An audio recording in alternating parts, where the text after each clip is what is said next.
Hello friends, good afternoon. मैं विनोद कुमार, सहायक आचार्य राजनीति विज्ञान, वीर बाला कालीबाई राजकीय कन्या महाविद्यालय डूंगरपुर। मित्रों, आज के इस वीडियो में हम BA part second political science में जापान की राष्ट्रीय व्यवस्थापिका अर्थात डाइट की शक्तियों के बारे में पढ़ेंगे। दोस्तों, इससे पहले वाले वीडियोज़ में हमने डाइट के दोनों सदनों के बारे में चर्चा की थी। दोस्तों, आपको ध्यान में रखना है कि राष्ट्रीय व्यवस्थापिका के रूप में डाइट को विधायी, प्रशासनिक, वित्तीय और न्यायिक सभी प्रकार की शक्तियां प्राप्त हैं। मित्रों, सबसे पहले हम डाइट की विधायी शक्तियों की चर्चा करेंगे। दोस्तों, जापान का जो नया संविधान जो 1947 में लागू हुआ था, उस संविधान के आर्टिकल 41 के अनुसार डाइट राज्य की शक्ति का सर्वोच्च अंग है और कानून बनाने वाली एकमात्र संस्था है। दोस्तों, डाइट नवीन कानूनों के निर्माण और पहले से चले आ रहे कानूनों में संशोधन की शक्ति रखती है। दोस्तों, आपको ये ध्यान रखना है कि कोई भी साधारण विधेयक जापान में डाइट के किसी भी सदन में प्रस्तावित किया जा सकता है और दोनों सदनों द्वारा पारित हो जाने पर कानून का रूप ले लेता है। लेकिन यदि किसी विधेयक के संबंध में दोनों सदनों में मतभेद हो जाता है तो ऐसी स्थिति में अपने को ये ध्यान रखना है कि प्रतिनिधि सदन को ही निर्णायक स्थिति प्राप्त है। दोस्तों, जापान में प्रोसेस है कि यदि किसी साधारण विधेयक को प्रतिनिधि सदन पारित कर देता है परंतु सभासद सदन उसे अस्वीकार कर देता है या कोई ऐसा संशोधन कर देता है जो प्रतिनिधि सदन को मान्य न हो, या सभासद सदन उस विधेयक को 60 दिन की अवधि तक अपने पास ही पड़े रहने देता है, तो दोनों सदनों की संयुक्त समिति दोनों सदनों में कोई समझौता कराने का प्रयास करती है। लेकिन अगर इस समिति को समझौता कराने में सफलता प्राप्त न हो और प्रतिनिधि सदन जो है वो अपने 2/3 बहुमत से उस विधेयक को दोबारा पास कर दे तो वह कानून का रूप धारण कर लेता है। दोस्तों, इसके विपरीत आपको ये ध्यान रखना है कि यदि सभासद सदन किसी विधेयक को पास कर दे और प्रतिनिधि सदन उसे अस्वीकार कर दे तो सभासद सदन उस पर पुनर्विचार नहीं कर सकता। इस प्रकार दोस्तों, हमने ये समझा है कि साधारण विधेयकों के संबंध में सभासद सदन जो है उसकी शक्तियां सीमित हैं और इस संबंध में प्रतिनिधि सदन को निर्णायक स्थिति प्राप्त है। दोस्तों, सभासद सदन जो है वो किसी भी साधारण विधेयक को अधिक से अधिक 60 दिन तक रोके रख सकता है। अब मित्रों, हम चर्चा करेंगे कार्यपालिका शक्तियों की। मित्रों, आपको ध्यान रखना है कि डाइट को न केवल विधि निर्माण के क्षेत्र में अपितु कार्यपालिका क्षेत्र में भी महत्वपूर्ण शक्तियां प्राप्त हैं।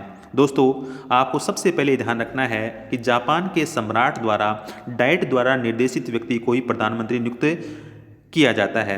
दोस्तों, आपको ये ध्यान रखना है कि कैबिनेट के जो अधिकांश सदस्य हैं वो डाइट से ही नियुक्त किए जाते हैं और कैबिनेट जो है वो अपने सभी कार्यों के लिए डाइट के प्रति सामूहिक रूप से उत्तरदायी होती है।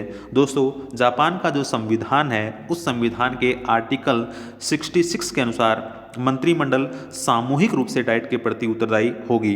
दोस्तों, डाइट के सदस्य मंत्रियों से प्रश्न पूछने, उनकी नीतियों का स्पष्टीकरण मांगने और आलोचना करने के माध्यम से प्रशासन पर नियंत्रण रखते हैं। इसके अलावा प्रतिनिधि सदन अविश्वास का प्रस्ताव भी जो है वो पारित कर सकता है। दोस्तों, आपको ध्यान रखना है कि डाइट एक शोध संस्था भी है। दोस्तों, जापान के संविधान के आर्टिकल 62 के अनुसार इसे प्रशासनिक शाखा की जांच करने की शक्ति प्राप्त है।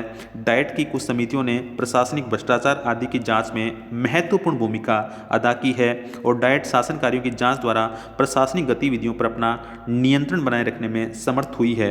इसके अलावा दोस्तों, आपको ये भी ध्यान में रखना है कि जापान का जो संविधान है उस संविधान के आर्टिकल 73 के अनुसार कैबिनेट के लिए संधियों पर डाइट की स्वीकृति प्राप्त करना आवश्यक है और डाइट संधियों को स्वीकार या अस्वीकार करके वैदेशिक क्षेत्र में अपने प्रभाव का उपयोग कर सकती है।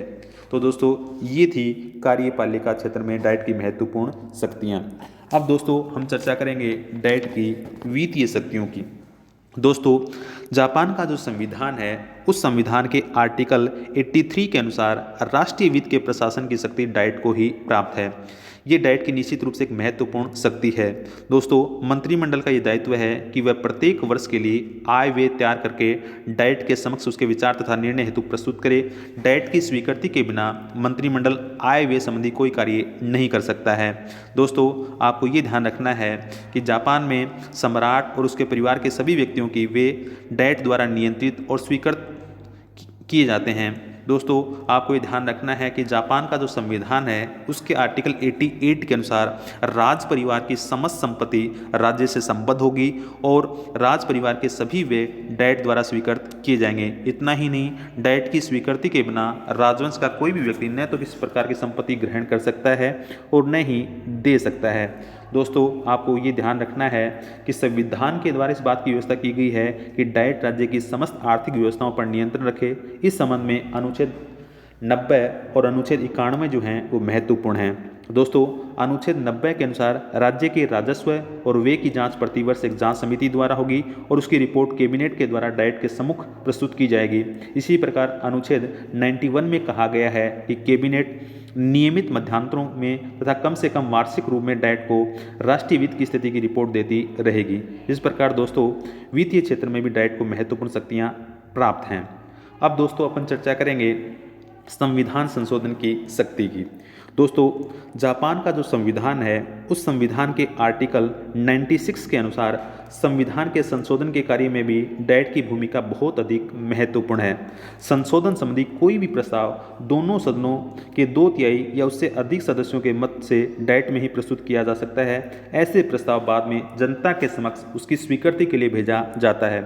यदि उस प्रस्ताव को एक विशिष्ट निर्वाचक या लोक निर्णय में कुल मतदान करने वाले मतदाताओं के बहुमत का समर्थन प्राप्त हो जाए तो सम्राट उस संशोधन को तुरंत ही संविधान का अभिन्न अंग घोषित कर देते हैं। इस प्रकार दोस्तों संविधान में संशोधन संबंधी किसी भी प्रस्ताव को डाइट में ही प्रारंभ किया जा सकता है।